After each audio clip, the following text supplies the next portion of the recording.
오후 5시 30분 해가 뉘엿뉘엿 저무는 신정동 지하철 3번 출구 앞은 그야말로 퇴근 전쟁터입니다.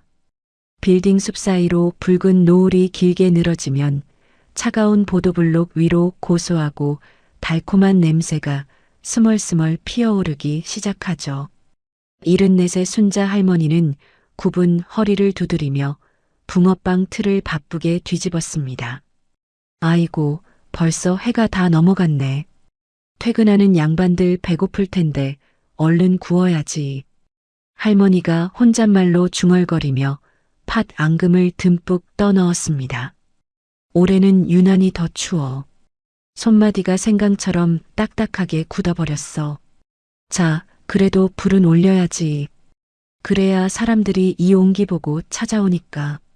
철판 긁는 소리가 경쾌하게 울리고 가스불이 파랗게 타오르며 수레 위 전구가 노랗게 깜빡입니다. 그때였습니다.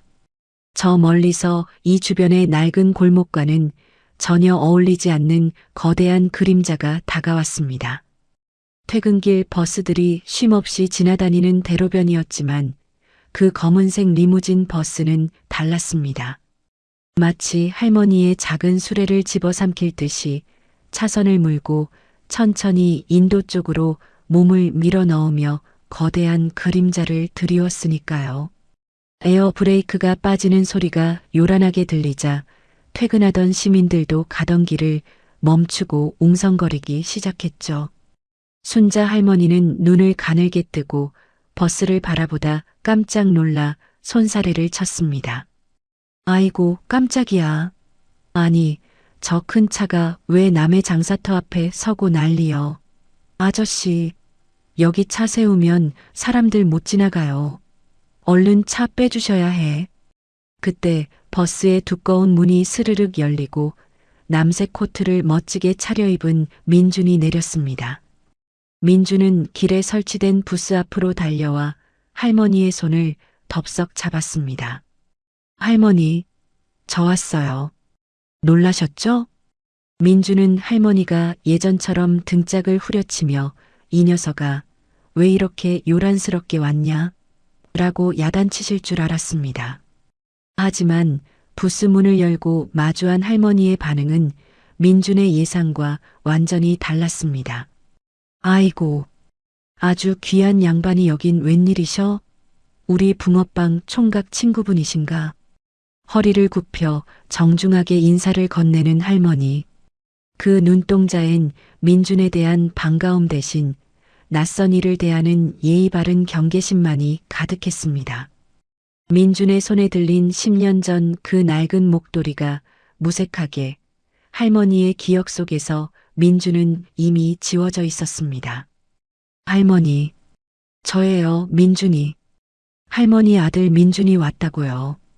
민준의 목소리가 떨렸지만 할머니는 그저 인자하게 웃으며 붕어빵 봉투를 내밀 뿐이었습니다.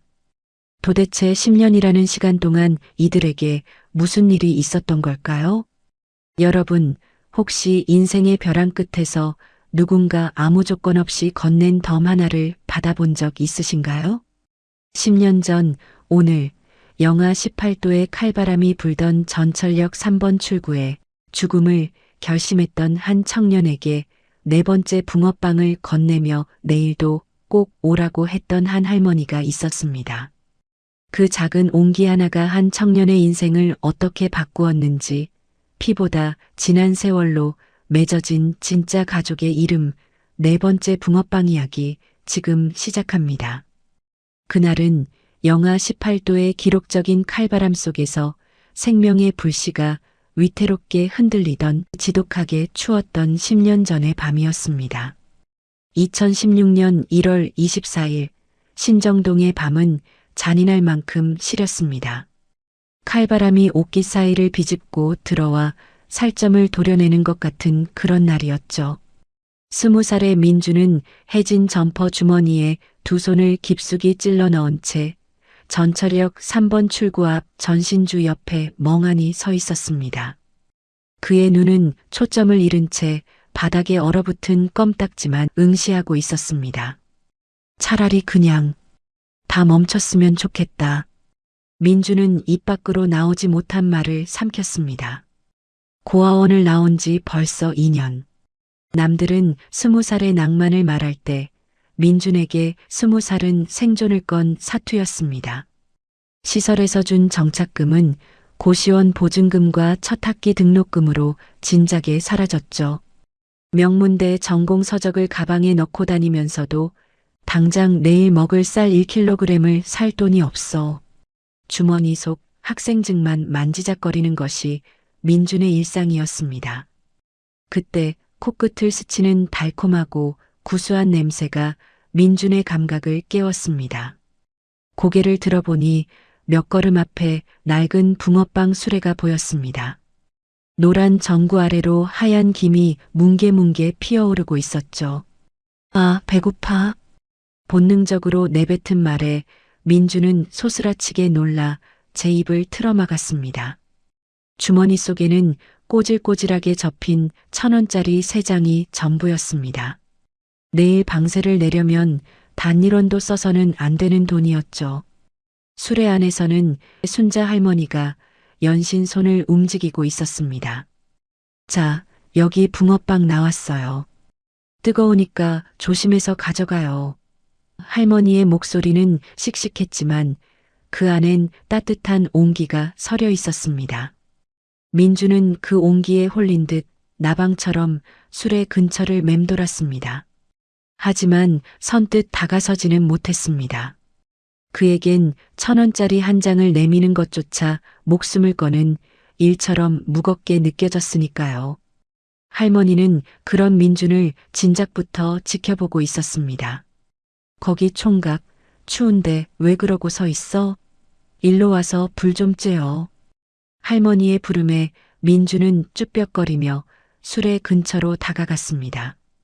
수레에서 나오는 열기가 얼어붙은 뺨을 녹이자 참았던 눈물이 왈칵 쏟아질 것만 같았습니다. 민주는 애써 고개를 숙이며 떨리는 목소리로 물었습니다. 저, 할머니, 1,000원에 몇 개예요? 할머니는 민준의 헬쑥한 얼굴과 얇은 외투를 훑어보더니 인자하게 웃으셨습니다. 1,000원이면 3개지. 왜 더 먹고 싶어? 민주는 고개를 저으며 품 안에서 소중하게 간직했던 1,000원짜리 한 장을 내밀었습니다. 아니요, 3개만 주세요. 꼭 3개여야 해요. 할머니는 능숙하게 종이봉투에 붕어빵을 담았습니다. 그런데 할머니의 손이 멈칫하더니 봉투에 붕어빵 하나를 더 슬쩍 밀어 넣는 게 아니겠어요? 할머니는 민준의 해진 가방 사이로 비죽 튀어나온 두꺼운 전공 서적과 낡은 학생증을 눈여겨보았습니다. 아이고, 공부하는 학생이구먼. 공부도 배가 든든해야 하는 법이야. 이 가방 안에 든 게 다 내 실력이 되고 살이 될 거다. 그러니 절대 포기하면 안 돼, 알겠지? 할머니는 붕어빵 봉투를 민준의 가방 위에 툭툭 치며 마치 훈장이라도 달아주듯 건넸습니다. 이건 서비스요. 오늘 날이 너무 추워서 내가 기분이 좀 그렇네. 민주는 당황해서 손사래를 쳤습니다. 아니에요, 할머니. 저 진짜 3개면 돼요. 약속한 거라서요. 할머니는 의아한 듯 물었습니다. 약속? 누구랑? 민주는 잠시 머뭇거리다가 전신주 쪽을 바라보며 나지막이 입을 뗐습니다. 고아원에서 같이 자란 친구가 있었어요. 재작년 이맘때 그 친구랑 약속했거든요. 첫 월급 타면 붕어빵 3개 사서 하나씩 나눠 먹자고요. 하나는 친구 거, 하나는 내 거. 그리고 나머지 하나는 우리처럼 배고픈 사람 아무나 주자고. 민준의 목소리가 점점 잦아들었습니다. 근데 그 친구가 첫 월급도 못 타보고 작년에 먼저 갔어요. 혼자 고시원에서 컵라면 먹다가. 그래서 오늘 제가 그 약속 지키러 온 거예요. 그러니까 꼭 3개여야 해요, 할머니. 할머니의 눈시울이 순식간에 붉어졌습니다. 할머니는 쥐고 있던 집게를 내려놓고 민준의 시린 손을 두 손으로 꽉 맞잡았습니다. 아이고, 이 가엾은 녀석아. 그런 줄도 모르고 내가. 그래, 그래. 내 마음이 참 예쁘다. 그 친구도 하늘에서 보고 기뻐할 거야. 할머니는 봉투에서 서비스로 넣었던 네 번째 붕어빵을 다시 꺼내는 대신 민준의 손에 봉투를 꼭 쥐어주며 단호하게 말했습니다. 그럼 이렇게 하자. 이 네 개 중에 세 개는 내 친구랑 약속한 대로 하고 이 마지막 하나는 이 할머니가 너 주는 선물이다. 이건 약속에 안 들어가는 거니까 그냥 먹어도 돼. 알겠지? 민주는 뜨거운 봉투의 온기를 느끼며 결국 참았던 울음을 터뜨렸습니다. 감사합니다, 할머니. 정말 감사합니다. 길거리 한복판에서 어깨를 들썩이며 우는 청년의 모습에 지나가던 사람들도 걸음을 멈추고 안쓰럽게 바라보았지만 민주는 개의치 않았습니다. 세상 천지에 혼자 남겨졌다고 생각했는데 처음으로 누군가가 자신의 존재를 알아주고 손을 잡아주었다는 사실이 너무나도 벅찼기 때문입니다. 민주는 붕어빵 봉투를 품에 안고 다시 전신주 아래로 갔습니다. 그리고 친구와 약속했던 대로 붕어빵 하나를 전신주 아래 깨끗한 종이 위에 올려두었습니다. 야, 약속 지켰다. 이거 먹고 배불리자라. 민주는 작게 속삭였습니다. 그 모습을 지켜보던 순자 할머니는 수레 밖으로 나와 민준의 등을 가볍게 밀었습니다. 총각, 이제 그만 울고 가서 쉬어. 그리고 내일도 꼭 와야 한다. 내일 6시 10분에 여기 안 나타나면 내가 경찰에 신고할 거야. 너랑 나랑 이제 약속한 거다? 민주는 눈물을 닦으며 할머니를 바라보았습니다. 내일이요? 제가 내일 또 와도 돼요? 그럼 내일은 내가 고구마도 좀 삶아 놓을 테니까 꼭 와서 맛보고 가. 알겠지? 약속 안 지키면 안 돼. 할머니는 일부러 엄한 표정을 지어 보였습니다. 민주는 태어나서 처음으로 누군가에게 내일이라는 약속을 받았습니다.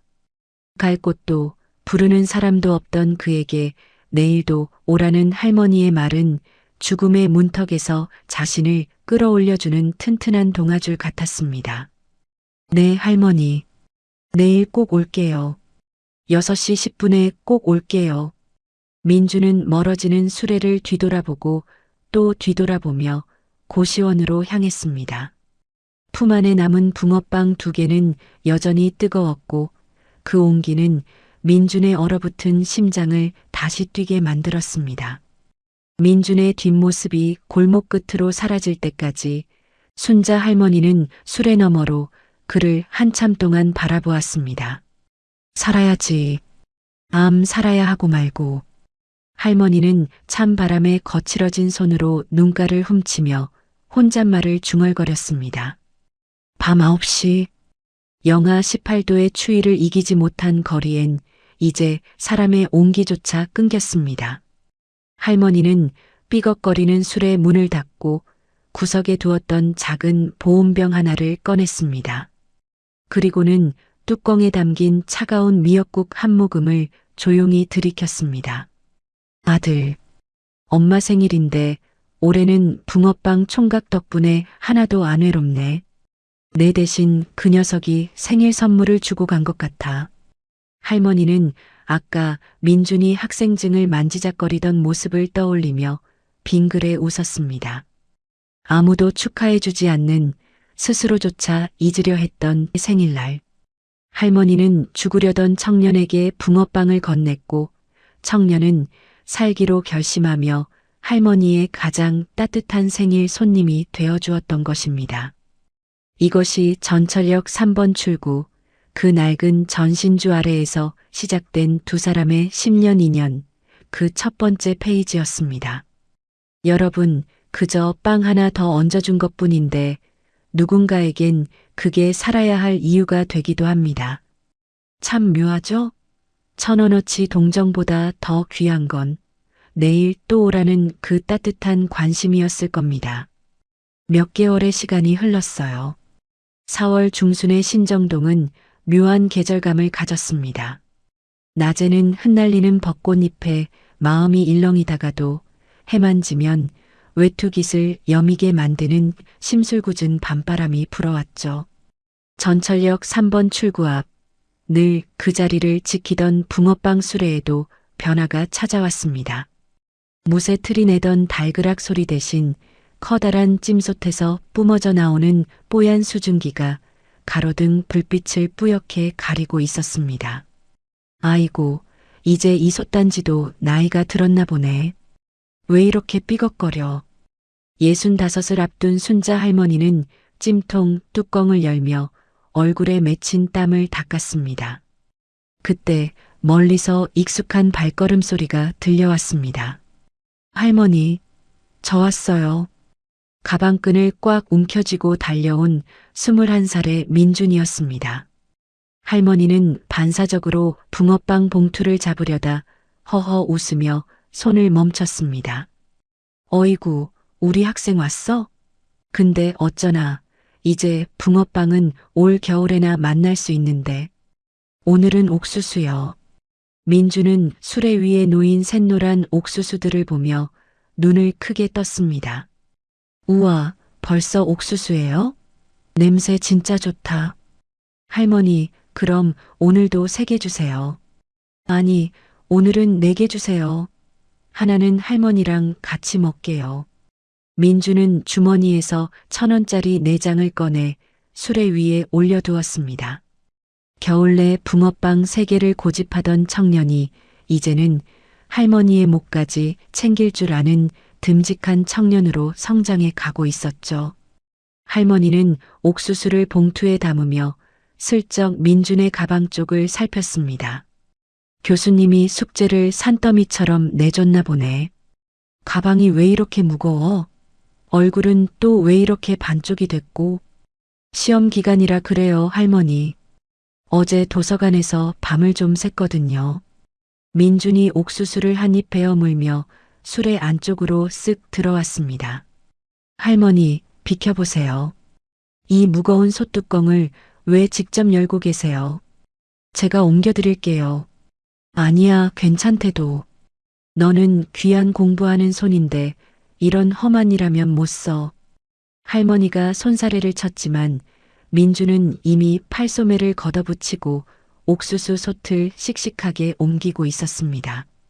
지난 몇 달 사이 두 사람 사이엔 묘한 규칙이 생겼습니다.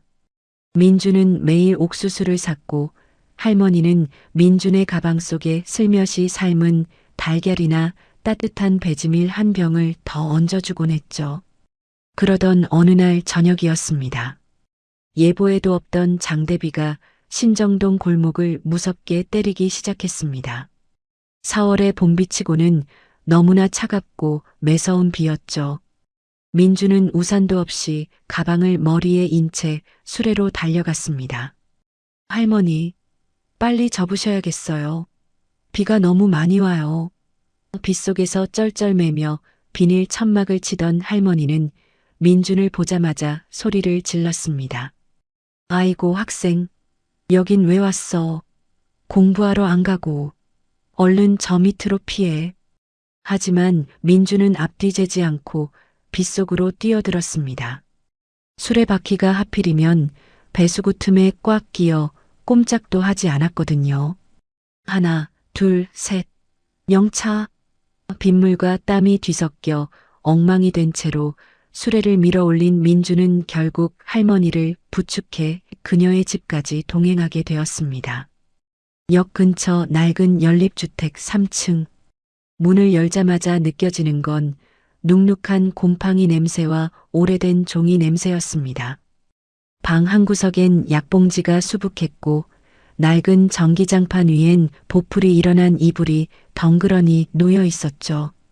민주는 수건을 가져다 주는 할머니의 뒤편, 낡은 서랍장 위에 놓인 액자 하나를 발견했습니다. 군복을 입고 늠름하게 웃고 있는 젊은 남자의 사진. 민준이 멍하니 사진을 보자 할머니가 젖은 머리를 닦으며 나지막이 입을 뗐습니다. 우리 아들이야. 20년 전에 저 앞 전신주에서 남 돕는다고 뛰어들었다가 그렇게 됐어. 참 바보 같은 놈이지. 남들처럼 그냥 모른 척 지나가지. 할머니의 목소리는 담담했지만 그 안엔 십수년을 묵혀온 슬픔이 가득 차 있었습니다. 민주는 비로소 깨달았습니다. 왜 할머니가 그 추운 겨울날 그 전신주 밑에서 떨고 있던 자신에게 붕어빵을 건넸는지 말입니다. 할머니는 그날 전신주 아래서 죽어가는 청년을 본 게 아니라 돌아오지 못하는 아들을 보고 있었던 것이었습니다. 할머니, 죄송해요. 제가 괜한 사진은 쳐다봐서. 민준이 고개를 숙이자 할머니가 껄껄 웃으며 민준의 젖은 손을 잡았습니다. 죄송하긴 뭐가. 오히려 내가 고맙지. 내 덕분에 내 생일날 외롭지 않게 미역국도 얻어먹고 말이야. 내가 내 아들 노릇 다 해주고 있잖니. 그날 이후 두 사람의 관계는 단순한 상인과 단골을 넘어섰습니다. 민주는 주말마다 할머니 집에 들러 고장난 전등을 갈아 끼우고 무거운 쌀포대를 날랐습니다. 할머니는 그런 민준이 올 때마다 낡은 함통 하나를 꺼내 보여주었습니다. 그 안에는 1,000원짜리와 5,000원짜리 지폐들이 차곡차곡 쌓여 있었죠. 할매, 이게 뭐야? 웬 돈이 이렇게 많아? 민준이 놀라 묻자 할머니는 함통을 품에 꼭 안으며 속삭였습니다. 이거 우리 민준이 나중에 대학 졸업할 때 양복 한 벌 해줄 돈이지. 그리고 혹시라도 등록금 모자라면 보태 쓰라고. 내가 붕어빵 팔고 옥수수 팔아서 한 장씩 모은 거야. 넌 공부만 열심히 해, 알겠지? 민주는 가슴이 먹먹해져 아무 말도 할 수 없었습니다. 자신은 그저 친구와의 약속 때문에 붕어빵 3개를 샀을 뿐인데 할머니는 그 3개짜리 인연을 위해 당신의 노년을 몽땅 털어넣고 있었던 겁니다. 시간은 흘러 어느덧 2018년 가을이 됐습니다. 민주는 군 입대를 앞두고 있었습니다. 입대 전날 민주는 평소처럼 수레를 찾았습니다. 하지만 그날은 옥수수도 붕어빵도 사지 않았습니다. 대신 직접 싼 김밥 2줄을 식탁 대용인 술에 선반 위에 올려놓았죠. 할머니, 오늘은 제가 옥수수 안 사요. 대신 이거 같이 먹어요. 저 내일 군대 가거든요. 순자 할머니는 김밥을 보더니 갑자기 앞치마에 손을 닦으며 고개를 돌렸습니다. 아이고, 이 녀석아. 진작 말을 하지. 내가 찰밥이라도 지어주는 건데. 할머니의 어깨가 파르르 떨리는 걸 보며 민주는 웃으며 말했습니다. 에이 할머니, 저 금방 다녀와요.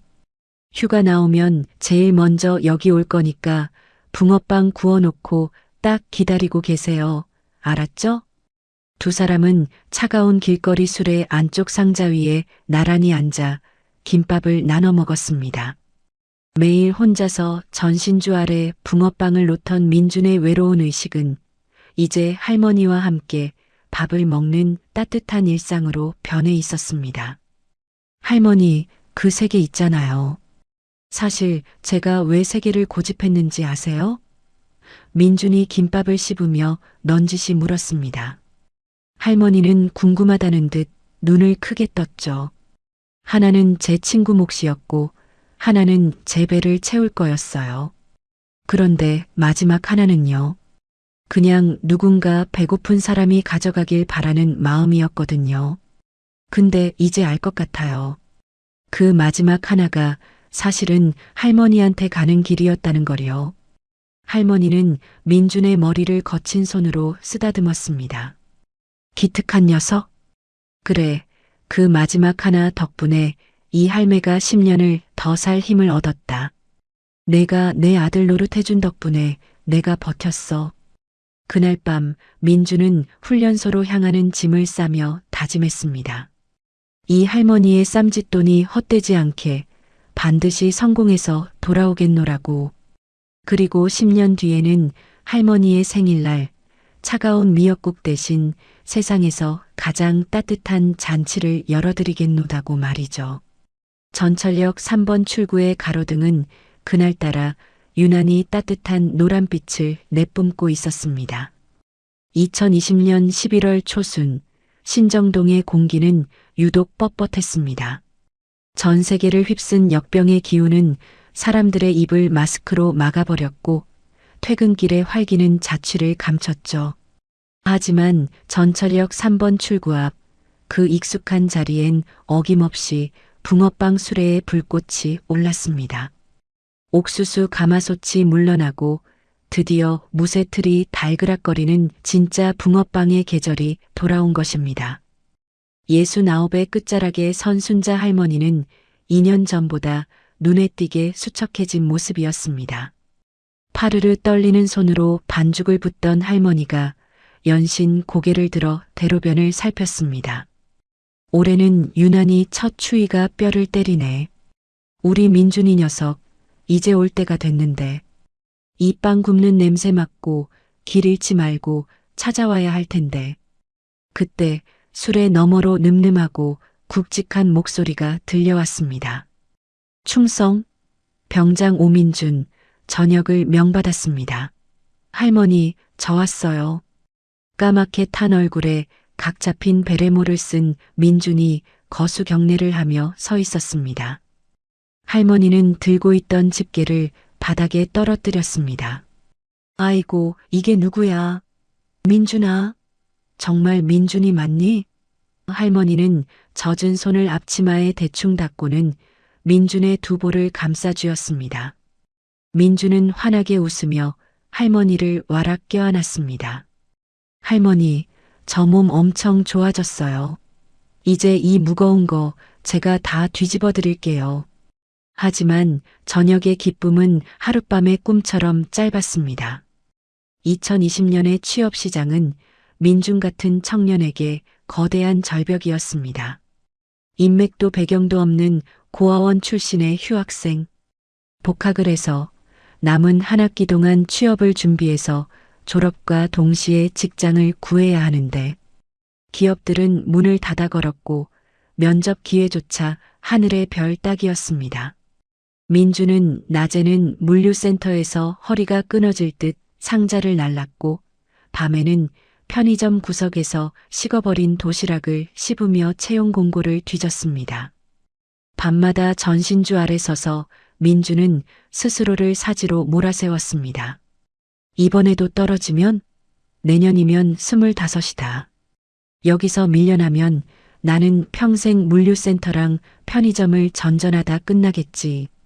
그럼 할머니는 저 굽은 허리로 죽을 때까지 이 차가운 길바닥에서 빵을 구워야 하나? 내가 실패하면 우리 둘에겐 돌아갈 곳이 없어. 멋진 성공을 꿈꾸던 낭만은 사라진 지 오래였습니다. 대신 그 자리를 채운 건 내가 무너지면 할머니의 노년도 함께 무너진다는 지독한 위기감과 공포였습니다. 어느 날 밤 10시 아르바이트를 마치고 돌아오던 민주는 수레 구석에서 다리를 주무르고 있는 할머니를 보았습니다. 할머니, 왜 아직 안 들어가셨어요? 민준이 달려가 할머니를 부축하자 할머니는 기다렸다는 듯 치맛자락 속에서 무언가를 꺼냈습니다. 군대 가기 전 할머니가 내 졸업 양복값이라며 보여주었던 바로 그 함통이었습니다. 노란 고무줄로 칭칭 감긴 낡은 플라스틱 통. 3년 전엔 그저 할머니의 정성이라 생각하며 웃어넘겼던 그 통이 이제는 민준의 눈앞에 벼랑 끝 동아줄처럼 놓여 있었습니다. 할머니는 떨리는 손으로 고무줄을 하나씩 풀었습니다. 그 안에는 1,000원짜리, 5,000원짜리 지폐들이 다림질이라도 한 듯 정갈하게 접혀 있었습니다. 2016년 그 혹독했던 겨울부터 할머니가 붕어빵 하나를 팔 때마다 500원, 1,000원씩 떼어 모은 할머니의 은행이었습니다. 민준아, 이제 가져가거라. 이건 내 돈이 아니다. 내가 그 추운 날 나한테 붕어빵 사주면서 준 희망이 모인 거야. 할머니의 거친 손이 민준의 손바닥 위에 그 묵직한 함통을 억지로 밀어 넣었습니다. 민준은 그 통을 받아드는 순간 숨이 막히는 압박감을 느꼈습니다. 3년 전 보여주기만 했을 때와는 차원이 다른 무게였습니다. 이 돈은 할머니의 5년치 수명이다. 이걸 쓰고도 내가 취직을 못하면 나는 할머니의 인생을 훔친 범죄자가 되는 거다. 민준의 눈에서 눈물이 뚝뚝 떨어졌습니다. 할머니, 저 이거 못 받아요. 제발 이거 할머니 몸 아플 때 쓰세요. 저 진짜 무서워요, 할머니. 하지만 할머니의 눈빛은 단호했습니다. 받아. 내 나이 이제 70이다. 내가 이 돈을 언제까지 들고 있겠니? 너는 저기 높은 빌딩으로 가야지. 나처럼 길바닥에서 늙으면 안 돼. 이걸로 취업 준비하고 양복 한 벌 사입고 떳떳하게 면접 보러 다녀. 내가 성공하는 거 보는 게 내 생의 마지막 기도다.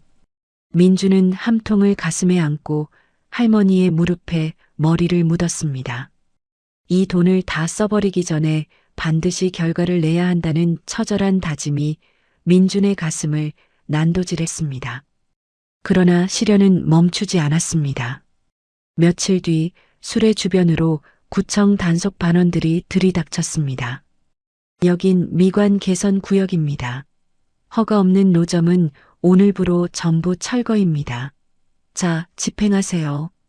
아저씨, 한 번만 봐주세요. 우리 할머니 여기서 20년을 장사하셨단 말이에요. 민준이 단속 반원의 팔을 붙잡고 처절하게 매달렸지만 그들은 냉정했습니다. 순자 할머니는 멍하니 길바닥에 쏟아진 팥소와 반죽을 바라보았습니다. 할머니의 아들이 깃들어 있고 민준과의 추억이 서린 수레가 트럭에 실려 멀어져 갔습니다.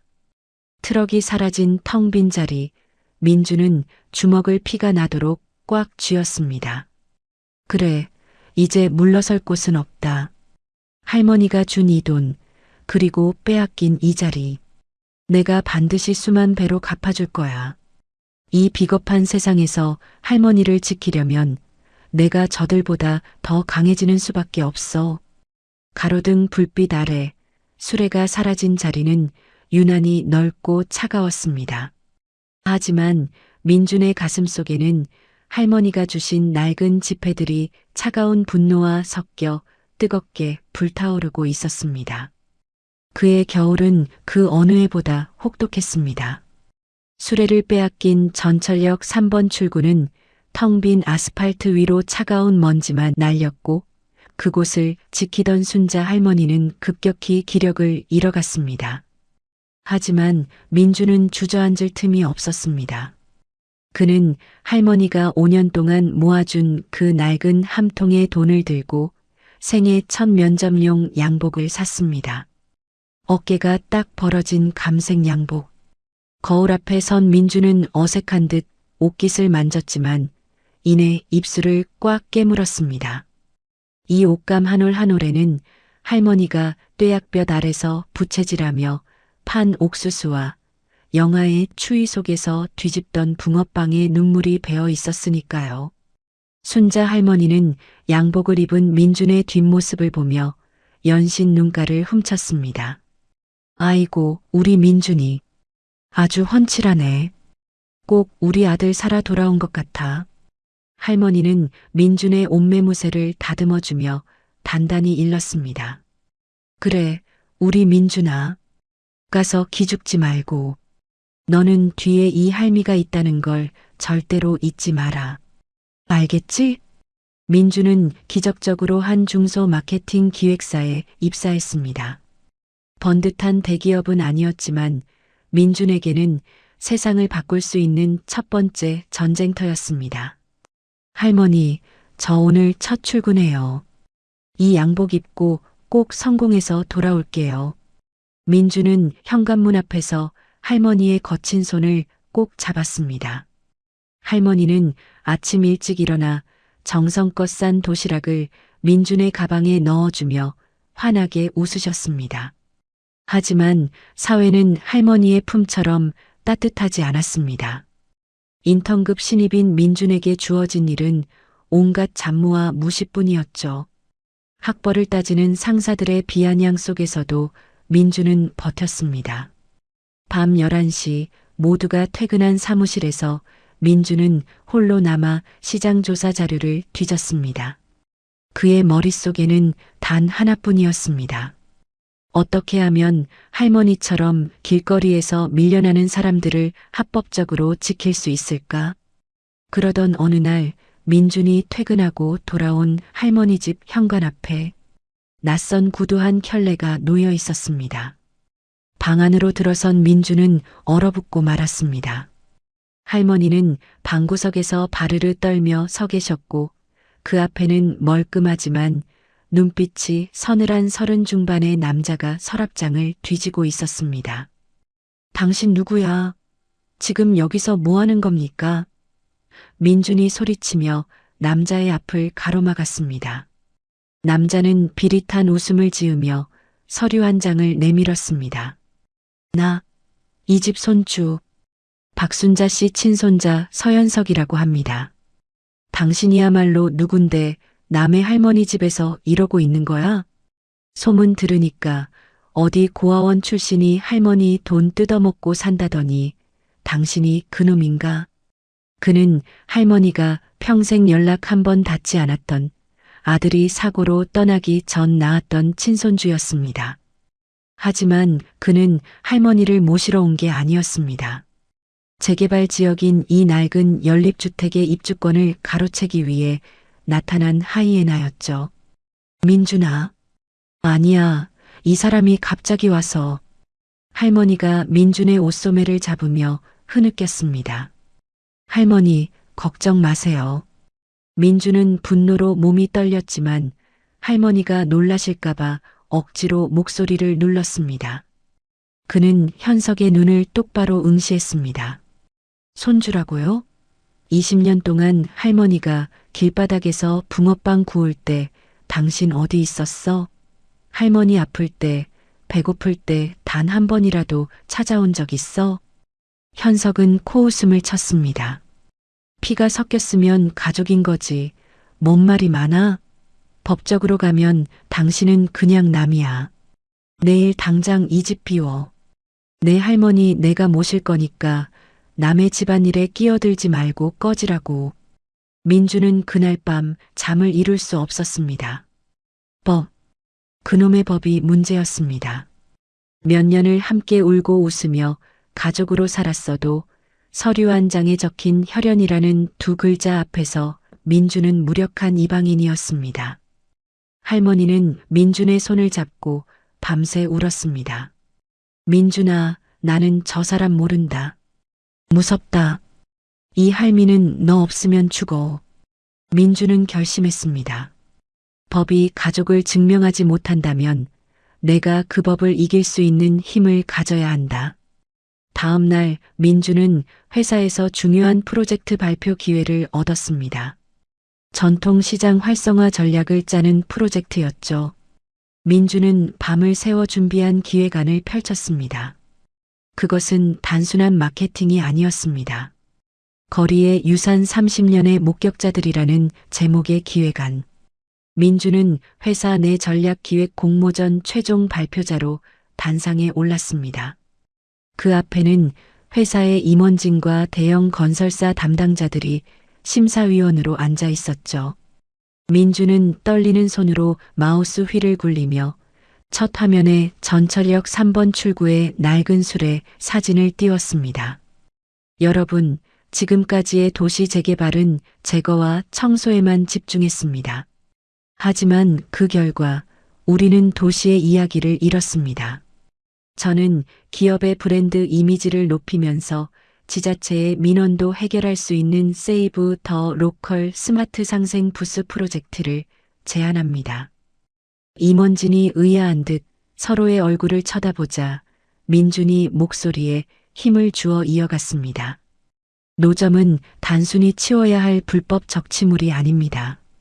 30년 넘게 주민들의 퇴근길을 지켜온 정서적 이정표이자 잠재적인 관광 자산입니다. 저희가 제안하는 모델은 이렇습니다. 기업은 현대화된 위생 부스를 제작해 기부하고 지자체는 이를 상생 명소로 지정해 관리권을 부여합니다. 기업은 사회적 책임을 다했다는 명분을 얻고 지자체는 불법 노점 민원을 합법적 관리로 해결하는 상생 전략입니다. 민준의 눈동자엔 확신이 서려 있었습니다. 단순히 할머니를 살려달라는 애원이 아니라 할머니의 수레를 도시의 유산이라는 가치로 리브랜딩하여 자본의 논리로 설득해낸 것입니다. 민준의 발표에는 진심이 담겨 있었습니다. 붕어빵 3개에 담긴 생존의 가치, 옥수수 가마솥 옆에서 흘린 할머니의 눈물. 그 처절한 진심이 냉혈한 같던 클라이언트와 상사들의 마음을 움직였습니다. 민준의 기획안이 최종 채택되던 날, 그는 처음으로 회사 옥상에서 소리내어 울었습니다. 하지만 기쁨은 잠시였습니다. 집으로 돌아가는 길, 민준은 할머니의 집 문 앞에 명도 소송 통지서가 붙어 있는 것을 발견했습니다. 그리고 집 안에서 들려오는 날카로운 고함 소리. 현석이 할머니를 요양원으로 강제 이송하기 위해 사설 구급대원들을 부른 것이었습니다. 안 돼. 이거 놓으라고. 민준아, 민준아. 할머니의 처절한 비명소리가 복도에 울려 퍼졌습니다. 민준은 가방을 내팽개치고 문 안으로 뛰어들었습니다. 할머니의 하얀 머리카락이 헝클어진 채 바닥에 쓰러져 있었고 현석은 차가운 얼굴로 시계를 보고 있었습니다. 민준은 현석의 멱살을 잡고 벽으로 밀어붙였습니다. 당신 사람 아니야. 오늘 할머니 건드리면 나 진짜 당신 죽이고 감옥 갈 거야. 뭐? 해봐. 내가 이 회사를 걸고 내 인생을 걸고 당신 끝까지 지옥까지 쫓아가서 박살 낼 거니까. 민준의 눈에는 광기 어린 슬픔이 서려 있었습니다. 그 기세에 눌린 현석이 주춤하는 사이 민준은 할머니를 등에 업었습니다. 할머니 가요. 우리 여기서 나가요. 제가 할머니 지킬 수 있어요. 이제 제가 할머니의 진짜 보호자가 될게요. 민준은 비 내리는 신정동 거리를 할머니를 업은 채 달리고 또 달렸습니다. 등 뒤에서 느껴지는 할머니의 가냘픈 숨소리. 민준은 쏟아지는 비를 맞으며 다짐했습니다. 5년 전 할머니가 나를 살렸듯 이제는 내가 할머니의 남은 생을 온전히 지켜내겠노라고. 좁고 눅눅한 여관방. 천장에선 곰팡이 냄새가 올라오고 형광등은 깜빡이며 위태로운 소리를 내고 있었습니다. 민준은 젖은 수건을 짜서 할머니의 차가운 발을 정성스럽게 닦아내고 있었죠. 할머니는 넋이 나간 사람처럼 창밖만 보고 있었습니다. 할머니, 이제 좀 괜찮으세요? 따뜻한 물 좀 더 드릴까요? 민준이 조심스럽게 물었습니다. 순자 할머니는 대답 대신 민준의 손등 위로 주르륵 눈물을 흘렸습니다. 민준아, 그 사람이 정말 내 손주가 맞니? 내 아들이 세상 떠나기 전에 남기고 간 핏줄이 정말 저렇게 무서운 사람이었을까? 할머니의 목소리는 비에 젖은 종이처럼 힘없이 찢어지고 있었습니다. 민준은 할머니의 손을 꽉 잡았습니다. 할머니, 그 사람은 할머니를 보는 게 아니라 할머니가 가진 집이랑 입주권을 보는 거예요. 사람이 아니에요. 그러니까 무서워하지 마세요. 제가 있잖아요. 다음 날 아침 여관방 문을 부서질 듯 두드리는 소리가 정적을 깨웠습니다. 오민준, 안에 있는 거 다 알아. 당장 문 열어. 문을 열자마자 서 있는 건 서슬 퍼런 표정의 서현석과 서류 가방을 든 변호사, 그리고 덩치 큰 사설 경호원들이었습니다. 서현석은 비릿한 웃음을 지으며 방 안으로 밀고 들어왔습니다. 야, 고아원 출신. 너 지금 이거 유괴인 거 알아?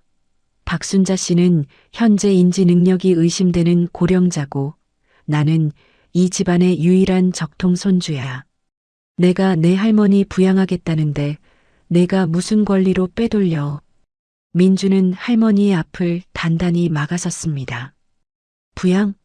입주권 뺏으려고 요양원에 강제로 쳐넣는 게 당신이 말하는 부양입니까? 서연석 씨, 당신이 20년 동안 어디서 뭘 했는지 모르겠지만 이 할머니 인생에 당신 자리는 없어요. 당장 나가세요. 현석의 변호사가 차가운 목소리로 끼어들었습니다. 오민준 씨, 말 조심하시죠. 법적으로 당신은 이 환자와 아무런 관계가 없는 제3자입니다. 우리는 이미 성년후견인 지정을 위한 가처분 신청을 마쳤고 당신을 노인 약취 및 유인죄로 고소할 준비가 되어 있습니다.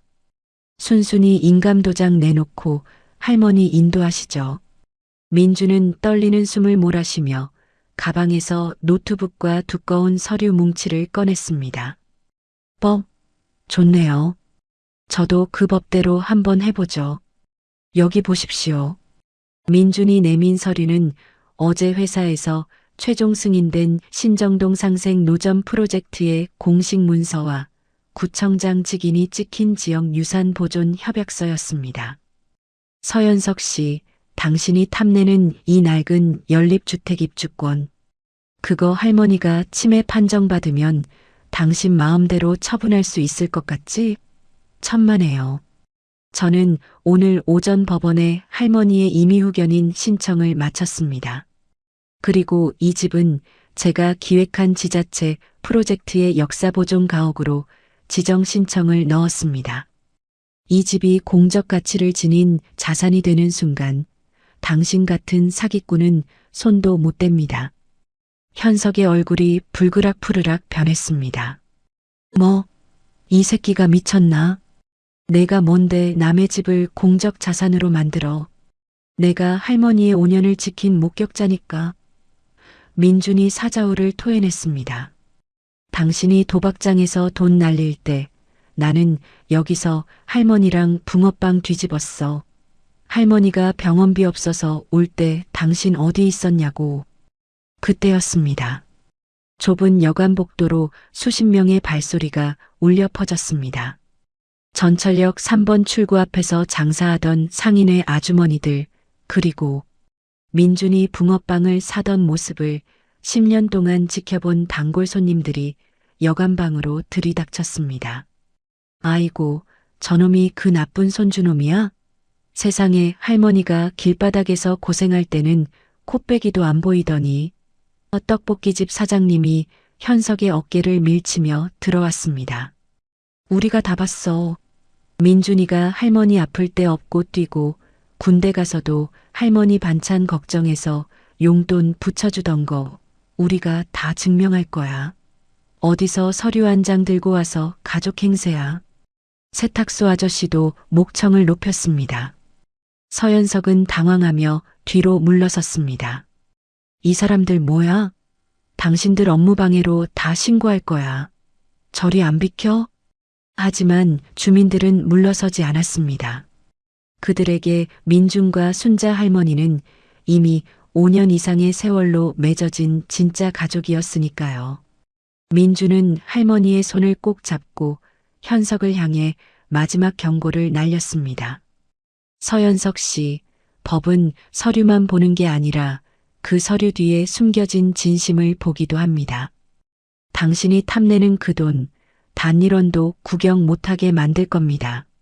내가 이 회사를 걸고 내 인생을 걸고 당신 끝까지 지옥까지라도 쫓아가서 박살낼 거니까 당장 나가. 현석과 경호원들이 주민들의 기세에 눌려 쫓기듯 여관을 빠져나갔습니다. 폭풍이 지나간 자리에 정적이 찾아왔고 순자 할머니는 민준의 손을 잡고 하염없이 눈물을 흘리셨습니다. 민준아, 고맙다. 정말 고맙다.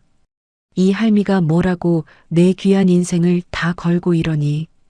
민준은 할머니 앞에 무릎을 꿇고 할머니의 굽은 손을 제 얼굴에 가져다 댔습니다. 할머니, 우리가 처음 만난 그날 할머니가 저한테 그러셨죠? 내일도 꼭 와라라고요. 그 말 한마디가 저를 살렸어요. 이제는 제가 할머니께 약속할게요. 내일도 모레도 그리고 할머니의 마지막 날까지 제가 옆에 있을게요. 저 이제 진짜 할머니 손주하면 안 될까요? 법적으로도요. 할머니는 민준의 젖은 머리카락을 쓸어 넘기며 인자하게 웃으셨습니다. 아이고, 이 녀석아. 너는 이미 내 아들이고 내 손주지. 세상에서 제일 귀한 내 자식이야. 창밖에는 어느덧 비가 그치고 맑은 햇살이 여관방의 낡은 창살 사이로 비쳐들었습니다. 전철역 3번 출구의 수레는 잠시 사라졌지만 두 사람의 마음속엔 그 어떤 바람에도 흔들리지 않는 더 크고 단단한 수레가 세워지고 있었습니다. 민주는 결심했습니다. 단순히 할머니를 지키는 것을 넘어 할머니처럼 소외된 이들이 당당하게 자기 자리를 지킬 수 있는 세상을 만들겠노라고. 민주는 회사에서 인정받은 기획안을 뒤로하고 결단을 내렸습니다. 회사 안에서의 기획만으로는 할머니들을 온전히 지킬 수 없다. 그는 사표를 던지고 할머니의 쌈짓돈이 담긴 그 낡은 함통을 들고 다시 신정동 골목으로 돌아왔습니다. 진짜 온기를 만들기 위한 민준의 처절한 창업 사투는 그때부터 시작되었습니다. 하지만 세상 일이 어디 마음 같나요? 컴퓨터만 두드린다고 붕어빵이 팔리는 게 아니었습니다. 민주는 매일 낡은 운동화 끈을 조여매고 신정동 골목을 누비기 시작했습니다. 그의 손에는 옹기라는 이름이 적힌 작은 태블릿이 들려 있었죠. 민주는 제일 먼저 신정동의 터줏대감 왕만두집 최씨 할아버지를 찾아갔습니다. 어르신, 이 기계만 놓으면 손님들이 미리 주문하고 줄도 안 서도 돼요. 그럼 할아버지 허리도 덜 아프시고요. 최씨 할아버지는 밀가루 묻은 손으로 민준을 쫓아냈습니다. 야, 이놈아. 만두피 빚기도 바빠 죽겠는데 뭔 뚱딴지 같은 소리야? 저리 가서 공부나 해. 민준은 포기하지 않았습니다. 다음 날은 가서 만두 속을 같이 치대고 그 다음 날은 할아버지의 삐걱거리는 수레바퀴에 기름을 쳤습니다. 일주일째 되던 날 민주는 할아버지의 스마트폰에 아주 커다란 글씨로 만두 주문 버튼을 만들어 드렸습니다. 돋보기 없이도 보일 만큼 대문짝만하게요. 그 소문이 퍼지자 신정동 할머니들이 하나둘 모여들었습니다. 민준아, 나도 그 똑똑한 기계 좀 달아줘봐. 근데 나는 눈이 침침해서 안 보여. 민주는 할머니들을 위한 맞춤형 기계를 직접 고안했습니다. 빨간 버튼은 재료가 떨어졌어요. 배달 요청을 뜻하고 파란 버튼은 손님이 너무 많아요. 도움 요청을 뜻해서 처음 사용하는 분들도 쉽게 도움을 요청할 수 있게 제작했어요. 할머니들이 밀가루 묻은 손가락으로 액정을 꾹꾹 누를 때마다 민준의 휴대폰에는 불이 났습니다. 할머니들이 어머, 진짜 재료가 오네. 세상 참 좋아졌다. 며 건네주신 식은 만두 하나. 민주는 그걸 씹으며 사무실 바닥에서 쪽잠을 잤습니다. 어느 날은 개발비가 부족해 민준이 사무실에서 깡생면을 씹고 있었습니다. 그때 이웃에서 장사하시는 정숙 아주머니와 김씨 아저씨가 검은 비닐봉지를 들고 나타났습니다. 민준아, 이거 동네 사람들이 십시일반 모은 거야. 기계 만드는데 보태 써라. 봉투 안에는 꼬깃꼬깃한 1,000원짜리, 5,000원짜리 지폐와 함께 민준아 힘내라고 적힌 비타민 음료가 가득했습니다. 할머니의 쌈짓돈으로 시작된 온기가 이제 동네 전체의 희망이 된 순간이었습니다. 민주는 그 돈을 참아 쓰지 못하고 한참을 울었습니다. 기술은 차가워도 쓰는 사람 마음은 뜨거워야 한다. 이것이 민준이 가슴에 새긴 진짜 경영 철학이 되었습니다. 그렇게 눈물로 씨를 뿌린 지 수년이 흘렀습니다. 2025년 1월 24일 오후 5시 30분. 신정동의 그 좁고 어두운 골목길에 믿기지 않는 광경이 펼쳐졌습니다. 12m가 넘는 거대한 블랙 리무진 버스가 엔진의 낮은 저음을 내뿜으며 골목 어귀로 천천히 머리를 들이밀었습니다. 어머, 저게 뭐야? 리무진 아니야? 장보던 주부들도 짐을 나르던 상인들도 모두 가던 길을 멈췄습니다. 낡은 전선이 엉킨 전신주와 다닥다닥 붙은 노후주택들 사이로 번쩍이는 최신형 리무진 버스가 들어오는 모습은 마치 다른 세상의 배가 길을 잘못 든 것처럼 이질적이고도 압도적이었습니다. 버스는 정확히 할머니의 낡은 수레가 있던 자리, 이제는 세련된 유리벽으로 꾸며진 상생부스 1호점 바로 앞에 멈춰 섰습니다. 치익하는 압력 소리와 함께 육중한 문이 열리고 그 문 사이로 오민준이 모습을 드러냈습니다. 민준은 버스에서 내려 잠시 숨을 골랐습니다. 그의 뒤를 따라 검은 정장을 입은 20명의 직원이 일사불란하게 내려 할머니의 부스를 향해 두 줄로 늘어섰습니다. 10년의 사투 끝에 얻어낸 완벽한 승전보. 민주는 부스 안에서 붕어빵을 뒤집고 있는 할머니를 보며 환하게 웃었습니다. 할머니, 저 왔어요. 민준이 부스 문을 열고 들어가 할머니의 거친 손을 꽉 잡았습니다. 그런데 당연히 우리 아들 왔냐며 안아주실 줄 알았던 할머니의 반응이 이상했습니다. 할머니는 민준의 손을 아주 조심스럽게 마치 처음 보는 낯선 손님의 손을 대하듯 살며시 밀어내며 물었습니다. 아이고, 아주 귀한 양반이 여긴 웬일이셔? 우리 붕어빵 총각 친구분이신가? 그 짧은 한 문장에 민준의 세계가 무너져 내렸습니다. 밖에서 터져나오는 직원들의 박수 소리와 카메라 플래시 세례는 순식간에 아득한 소음으로 변했습니다. 리무진 버스의 화려한 광택도 정갈한 수트도 할머니의 텅 빈 눈동자 앞에서는 아무런 의미가 없었습니다. 민주는 그제야 지난 몇 달간의 이상한 징조들을 떠올렸습니다. 할머니가 민준의 이름을 부르는 대신 학생이라고 부르던 횟수가 늘었던 것, 10년 전 선물한 낡은 목도리에만 집착하시던 모습들. 할머니의 뇌 속에는 잔인한 지우개가 살고 있었습니다. 민준의 가슴 속에 커다란 바위 하나가 쿵하고 맺히는 느낌이었어요. 10년을 달려 이 높은 곳까지 왔는데 내가 도착한 곳은 할머니의 기억 밖인가. 통장에 찍힌 숫자로 증명한 성공이 할머니의 뇌세포 하나조차 지켜내지 못했다면 나는 무엇을 위해 싸워온 것일까? 이제야 다 가졌다고 생각했는데 사실은 모래성을 쌓고 있었던 건 아닐까? 10년 전 칼바람보다 지금 할머니의 낯선 눈빛이 더 춥다.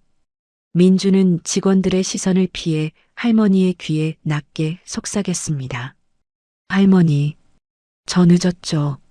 저 지금 너무 무서워요. 이제 와서 이럴까봐.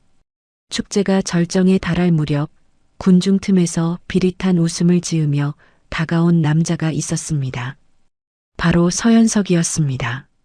그는 민준에게 다가가 퀵으로 막 도착한 서류 봉투 하나를 가슴팍에 꽂아 넣었습니다. 오 대표 축하해. 근데 어쩌나? 너희 할머니 지금 제정신 아닌 거 세상이 다 알게 생겼는데. 치매 걸린 노인네 감금해서 재산 가로채려고 리무진 쇼하는 거라고 기사 다 뿌렸어. 투자자들 난리 났다며? 현석은 담배 연기를 내뿜으며 유유히 사라졌습니다. 그와 동시에 민준의 휴대폰이 미친 듯이 울렸습니다. 이사회 긴급 호출, 대표 회의만 상정 논의. 서현석은 민준이 가장 화려하게 빛나는 이 순간을 그를 사회적으로 매장시킬 단두대로 바꾼 것이었습니다. 행사장을 빠져나가는 차 안, 민주는 찢어버린 고소장 조각들을 손에 꽉 쥔 채 거칠게 숨을 몰아쉬었습니다. 오민준 씨, 여기 법원입니다. 서현석 씨 측에서 제출한 의료 기록 때문에 내일 오전 9시에 법원 출석 안 하시면 모든 권한 박탈됩니다.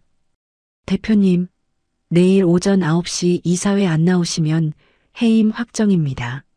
회사부터 살리세요. 내일 오전 9시. 단 하나의 시간, 두 개의 절벽. 민주는 차창 밖으로 날리는 하얀 눈발을 보며 10년 전 전신주 아래서 자신을 살렸던 할머니의 온기를 떠올렸습니다. 할머니는 그런 민준의 소란스러운 마음도 모른 채 창가에 어린 서리를 만지며 해맑게 묻습니다. 학생, 우리 민준이는 언제 와? 나 붕어빵 구워야 하는데. 걔가 배고프면 안 되거든. 민준은 차마 대답하지 못한 채 자신을 잊어가는 할머니를 향해 가만히 어깨를 내어주었습니다. 할머니는 민준의 어깨에 머리를 기댄 채 평온하게 눈을 감고 코 고는 소리를 내셨어요. 그날 밤 10시. 신정동이 내려다 보이는 통창 유리 너머로 하얀 눈이 소리 없이 쌓이고 있었습니다. 리무진 축제가 끝난 뒤 돌아온 이 넓고 따뜻한 아파트는 10년 전 민준이 꿈꾸던 완벽한 낙원이었습니다. 하지만 지금 민준이 느끼는 한기는 여관방보다 더 시렸습니다. 민준은 거실 소파에 앉아 제 어깨에 기대어 깊은 잠에 빠진 할머니의 숨소리를 들었습니다. 할머니의 숨결은 평온했지만 민준의 손에 쥔 휴대폰은 쉴 새 없이 진동하며 파멸의 전조를 알리고 있었죠. 오후 10시 20분 법무팀. 대표님, 서현석 측이 제출한 진단서가 치명적입니다. 할머니의 인지 능력이 상실 수준으로 기재됐어요. 내일 9시 법정에 나타나지 않으시면 할머니는 즉시 서현석에게 인도되어 폐쇄병동으로 이송될 가능성이 높습니다. 오후 10시 45분 홍보팀. 대표님, 기사가 걷잡을 수 없습니다. 오민준, 치매 노인 가두고 효도 사기극? 이라는 헤드라인이 도배됐어요. 이사회에 불참하시면 해임은 물론 투자자 소송까지 이어집니다. 11시경 아파트 현관의 전자도어락 소리가 정적을 깼습니다. 민준이 문을 열자 그곳엔 승리자의 미소를 지은 서현석이 서 있었습니다. 야, 오민준. 집 좋네. 근데 어쩌냐. 이 집도 이제 내 거 아니야. 현석은 거만하게 거실로 발을 들이며 민준의 멱살을 잡았습니다. 내일 아침 9시면 다 끝나. 법원에서 요양원 구급차랑 같이 올 거거든. 너는 내 그 잘난 회사 가서 짐이나 싸. 아, 참. 횡령 혐의로 검찰에서 곧 연락할 거다. 내가 내 비서 하나 매수하는 건 일도 아니더라고. 민주는 현석의 눈을 똑바로 응시하며 아주 낮게 을조렸습니다. 현석아, 너는 돈 때문에 이 짓을 하지만 나는 살기 위해서 하는 거야. 나한테 할머니는 내가 탐내는 입주권 한 장이 아니라 내가 이 세상에 발붙이고 서 있을 수 있는 유일한 땅이야. 땅을 잃은 사람이 어떤 미친 짓을 할 수 있는지 내일 똑똑히 보여줄게. 민주는 어디로 향해야 할지 완전히 결정하진 못했어요. 강남 본사 이사회. 여기서 해명하지 못하면 민준의 10년 노력이 담긴 온기는 공중분해됩니다. 그리고 서울가정법원. 여기서 패배하면 할머니는 서현석에게 끌려가 생이 마감될 때까지 차가운 병실에 갇히게 됩니다. 현석이 비웃으며 떠난 뒤 민주는 할머니를 침실로 옮겨들이다 할머니의 베개 밑에서 꼬깃꼬깃 접힌 종이 하나를 발견했습니다. 그것은 10년 전부터 할머니가 써오던 오민준 명의의 낡은 통장이었습니다. 마지막 페이지엔 할머니의 비뚤비뚤한 글씨가 적혀 있었습니다. 우리 민준이 나중에 나 잊어버려도 너는 내 이름 박민준으로 당당하게 살아라. 이 할미가 준 마지막 선물이다. 할머니는 본인의 기억이 지워지고 있다는 것을 알고 있었습니다. 그리고 본인이 사라진 뒤 민준이 겪을 혼란까지 걱정하며 그에게 진짜 가족의 성을 남겨주고 싶어 했던 것이죠. 민준은 통장을 가슴에 안고 소리 없이 울었습니다. 이제 그에게 이사회나 회사 따위는 중요하지 않았습니다. 다음 날 아침, 신정동에는 전날보다 더 굵은 눈발이 날리고 있었습니다. 민주는 할머니를 조수석에 태우고 가속 페달을 밟았습니다. 민준의 차 뒤로 서연석이 보낸 검은색 SUV 2대가 따라붙었습니다. 그들은 민준의 차를 에워싸며 법원으로 가는 길을 막아섰어요. 학생, 우리 어디가? 무서워. 저 차들이 왜 이래? 할머니가 민준의 팔을 붙잡고 떨기 시작했습니다. 할머니, 저 믿으시죠? 눈 감으세요. 제가 금방 끝낼게요. 민준은 법원 정문을 들이받듯 멈춰 섰습니다. 시계는 8시 59분을 가리키고 있었습니다. 민준은 피가 흐르는 이마를 닦지도 않은 채 겁에 질린 할머니를 업고 법정문을 걷어찼습니다. 판사님, 지금 당장 이 재판을 중단해 주십시오. 법정 안의 모든 시선이 그를 향했습니다. 서연석의 경악한 얼굴, 판사의 당혹스러운 표정. 민주는 할머니를 내려놓지 않은 채 외쳤습니다. 여기 서연석 씨의 노인 학대와 협박 증거가 있습니다. 그리고 이 할머니는 제 어머니입니다. 그 순간 법정문이 다시 열리며 경찰들이 들이닥쳤습니다. 오민준 씨, 회사 횡령 혐의로 긴급 체포영장이 발부됐습니다. 같이 가셔야겠습니다. 서연석이 법정 뒤편에서 비릿하게 웃었습니다. 수갑이 채워지는 찰나 공포에 질려 울던 할머니의 눈동자가 돌연 멈췄습니다. 그리고 10년의 안개를 걷어낸 듯 할머니의 목소리가 법정 안을 쩌렁쩌렁하게 울렸습니다. 이놈들아, 내 아들 손 놓지 못해. 박민준, 내 아들한테 손대지 마.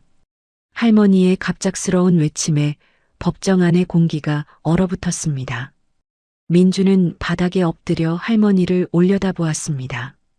할머니는 그 어느 때보다 선명한 눈빛으로 민준의 헝클어진 머리를 쓰다듬으며 눈물을 쏟았습니다. 민준아, 엄마가 미안하다. 엄마가 너무 늦게 정신 차렸지. 걱정 마라, 내 아들. 법정 안의 공기가 얼어붙었습니다. 치매로 사물을 분간하지 못한다던 박순자 할머니가 경찰의 앞을 가로막으며 박민준, 내 아들.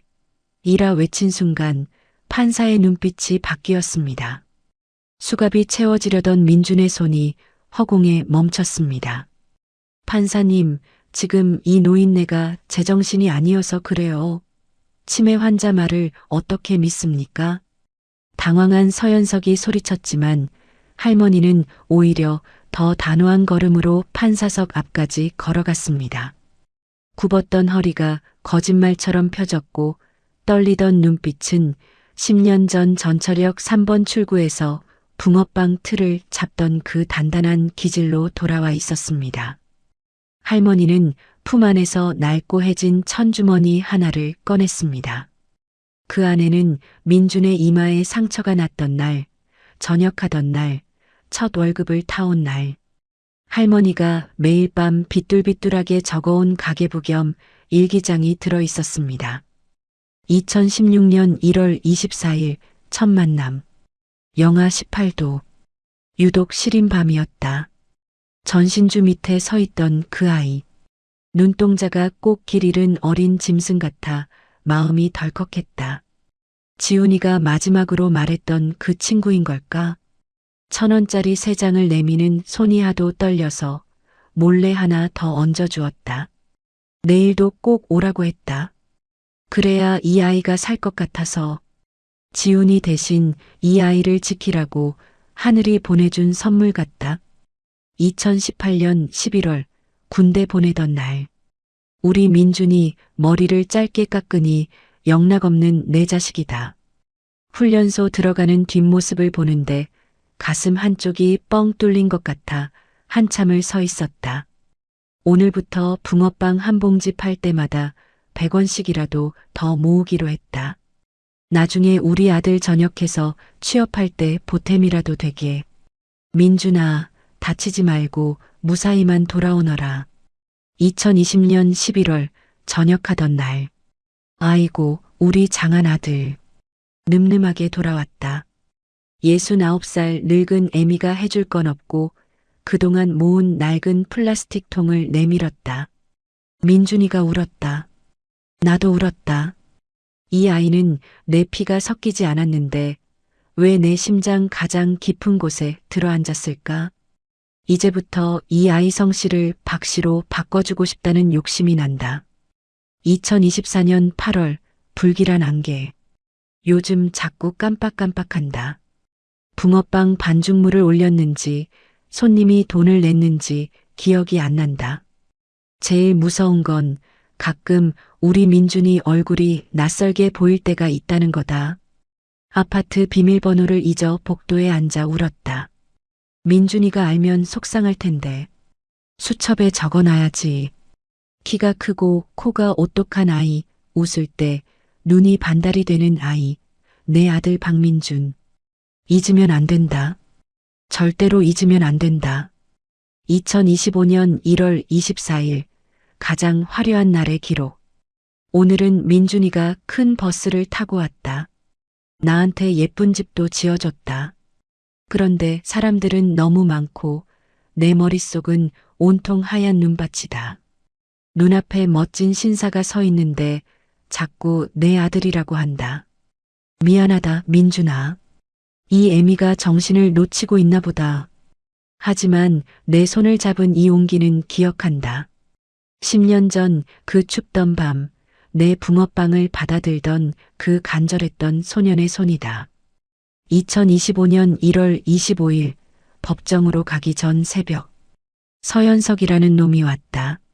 내 아들 핏줄이라는데 눈빛이 뱀 같다.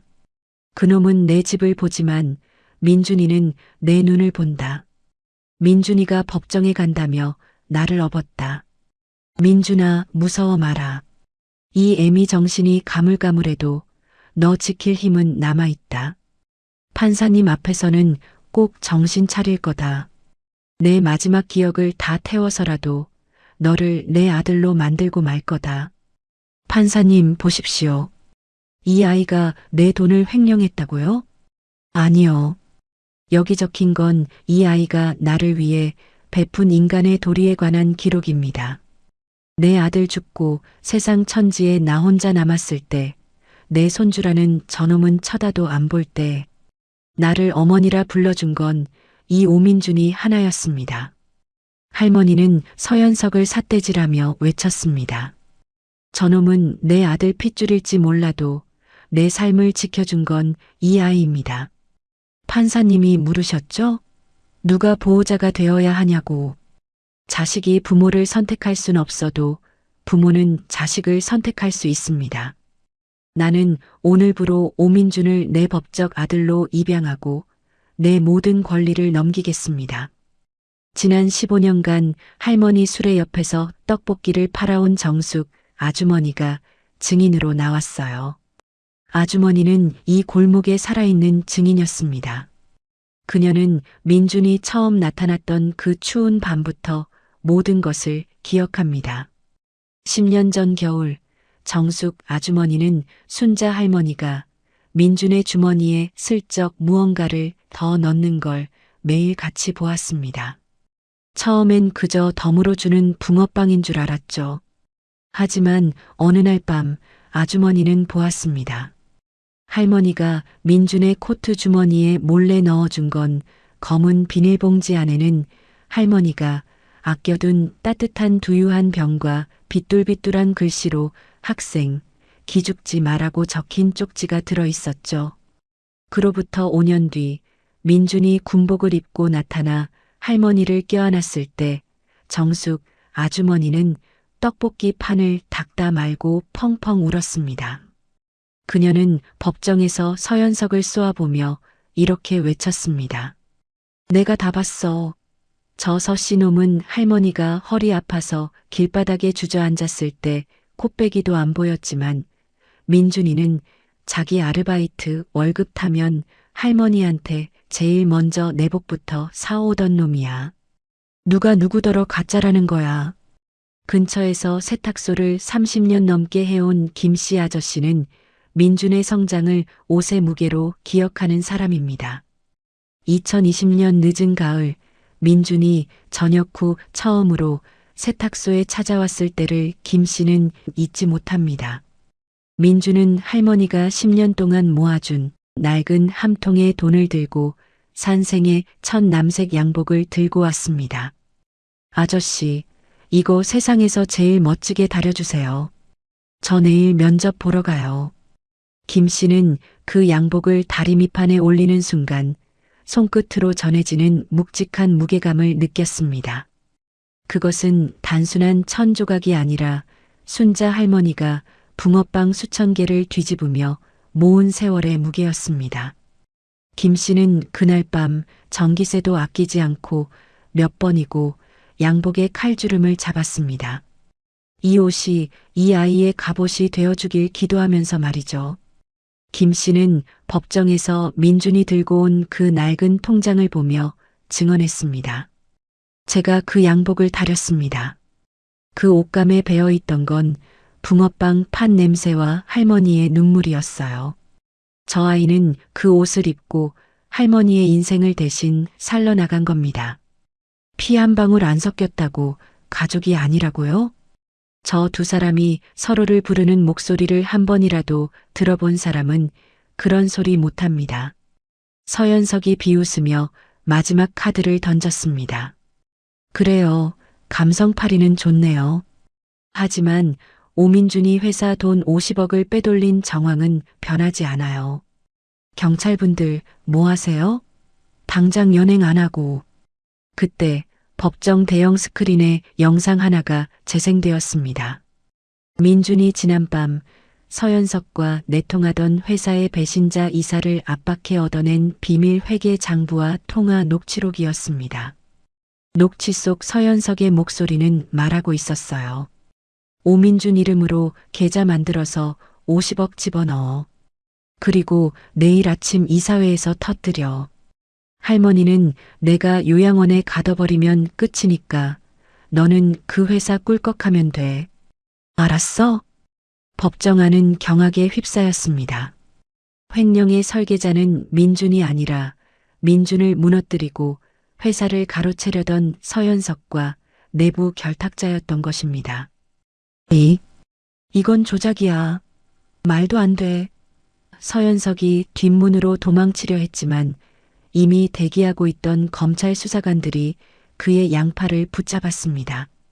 서연석 씨 횡령 교사 및 노인 학대, 협박 혐의로 긴급 체포합니다. 아수라장이 된 법정 한복판에서 민주는 수갑 대신 할머니의 따뜻한 손을 잡았습니다. 판사는 안경을 고쳤으며 두 사람을 내려다보았습니다. 본 재판부는 박순자 씨의 의사가 명확하고 서연석 씨의 보호자 자격에 심각한 결격 사유가 있음을 확인했습니다. 또한 오민준 씨에 대한 성본 변경 신청 및 입양 허가 청구를 최종 인용합니다. 법봉이 3번 울렸습니다. 텅, 텅, 텅. 그 소리는 민준에게 사형 선고가 아닌 새로운 생명의 소리였습니다. 10년 전 고아원에서 나와 성씨조차 무거운 짐이었던 청년은 이제 세상에서 가장 따뜻한 성씨를 물려받게 되었습니다. 축하합니다. 박민준 씨. 이제 공식적인 보호자이자 아들이 되셨습니다. 법원 정문을 나서는 민준의 품에는 할머니가 안겨 있었습니다. 기자들이 구름처럼 몰려들었지만 민준은 그 어떤 인터뷰도 거절한 채 할머니와 함께 전철역 3번 출구로 향했습니다. 그곳엔 눈발 속에 다시 불을 밝힌 붕어빵 부스가 있었습니다. 할머니는 다시 흐릿해지는 기억을 붙잡으려는 듯 민준의 얼굴을 만지며 속삭였습니다. 민준아, 이제 내 성 따랐으니까 어디 가서 기죽지 마라. 너는 이제 누가 뭐래도 이박순자 아들이다.